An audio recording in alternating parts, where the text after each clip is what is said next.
सम्पूर्ण आत्मीय जन्म नमस्कार। आत्मसन्तुलन यानि कि इनर ब्यालेन्सको यो यात्रामा हृदयदेखि स्वागत छ।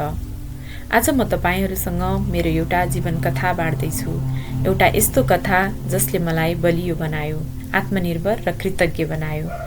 जीवन सधैँ सजिलो हुँदैन, तर हरेक कठिनाइले हामीलाई नयाँ कुरा सिकाउँछ।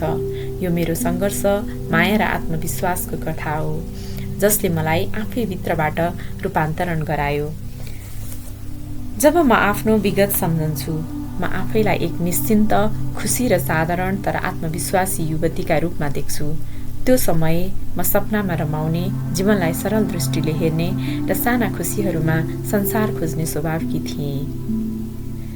त्यसै क्रममा मैले उसलाई भेटेँ, अहिलेको मेरो जीवनसाथी। सुरुमा हाम्रो सम्बन्ध मित्रताको थियो, तर त्यो मित्रता बिस्तारै गहिरिँदै मायामा बदलियो। हामीले एकअर्काको भावना बुझ्यौँ, साना खुसीहरूमा रमायौँ र भविष्यका सपनाहरू सँगै बुन्दै गयौँ। परिवारका केही असहमतिहरू र शङ्काहरू पनि थिए, तर हाम्रो माया र दृढताले ती सबैलाई जित्यो। अन्ततः हामीले विवाह गर्ने निर्णय गर्यौँ, जसले मेरो जीवनको नयाँ अध्याय सुरु गरायो। विवाहपछि म नयाँ परिवारमा प्रवेश गरेँ, रातो सारी, उज्यालो अनुहार र हृदयभित्र हजारौँ आशाहरू बोकेर। त्यो दिन म केवल बुहारी बनेकी थिइनँ, म एउटा नयाँ भूमिकामा प्रवेश गर्दै थिएँ। जिम्मेवारी, सम्बन्ध र आत्मपहिचानको यात्रा सुरु भएको थियो। सुरुमा सबै कुरा सुन्दर लाग्थ्यो, नयाँ अनुहार, नयाँ अपेक्षा, नयाँ सपना। तर बिस्तारै जीवनका यथार्थहरू खुल्दै गए। कहिलेकाहीँ परिवारका सदस्यहरूको व्यवहार फरक लाग्थ्यो, कहिले कुराहरू ठेस लाग्थे। तर आज म बुझ्छु, हरेक मान्छे आफ्नो समय, शिक्षा र संस्कारले बनेको हुन्छ। अरूको सोच र व्यवहारले मलाई दुखी त बनायो, तर त्यही पीडाले मलाई अझ दृढ, आत्मनिर्भर र साहसी बनायो।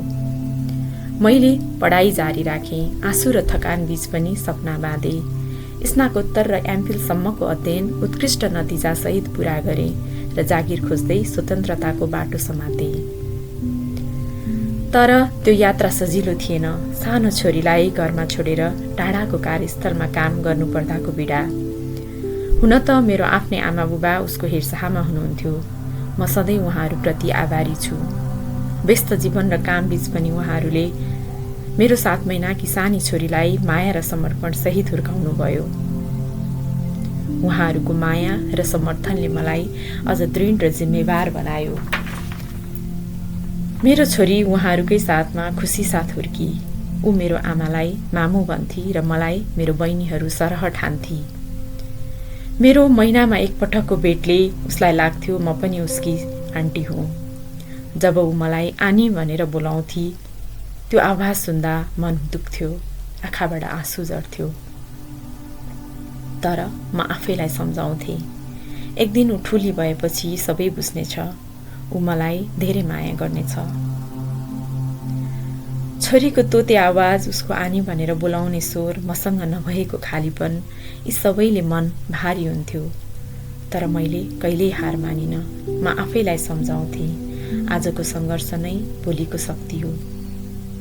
अन्ततः त्यो दिन आयो जब ऊ 3 वर्षकी भई र हाम्रो काम पनि एकै ठाउँमा मिल्दै गयो। हामी तिनैजना एउटै छानोमुनि खुसीले बस्न थाल्यौँ। त्यो पल मैले महसुस गरेँ, प्रेम, धैर्य र विश्वासले सबै दूरीलाई नजिक ल्याउन सक्छ। आज म मेरो सुन्दर छोरी र जीवनसाथीसँग सन्तुष्ट, आत्मनिर्भर र प्रेमले भरिएको जीवन बाँचिरहेकी छु। हरेक कठिनाइले मलाई एउटा नयाँ सिप सिकायो, सहनशीलता, आत्मविश्वास र आत्मप्रेम। मैले बुझेँ, फूल फुल्न काँडाबाट अघि बढ्नुपर्छ र मान्छे सशक्त बन्न आफ्नो पीडाबाट बाहिर आउनुपर्छ। यो मेरो कथा हो, आत्मबल, विश्वास र प्रेमको। मैले सिकेँ, अरूको व्यवहार परिवर्तन गर्न नसके पनि हामीले आफ्नो सोच, आफ्नो बाटो र आफ्नो भविष्य अवश्य निर्माण गर्न सक्छौँ। हामी सबै भित्रैभित्र असीम शक्ति बोकेर बस्छौँ, बस कहिलेकाहीँ त्यसलाई बाहिर ल्याउन हिम्मत चाहिन्छ। त्यसैले म भन्छु, कहिले हार नमान्नुहोस्। जीवन सजिलो नहोला, तर तपाईँ बलियो हुनुहुन्छ। दुःखले तपाईलाई भत्काउन होइन, बनाउन आएको हो। त्यसैले हामी सबैका कथा फरक छन्, तर हाम्रो लक्ष्य एउटै छ, आत्मबल, स्वतन्त्रता र प्रेम हामी सबैलाई आवश्यक छ। आउनुहोस् हामी सबै दृढ भएर बुद्धिमानीका साथ सकारात्मक सोचसहित अघि बढौँ, किनकि परिवर्तन हाम्रै पहलबाट सुरु हुन्छ। धन्यवाद।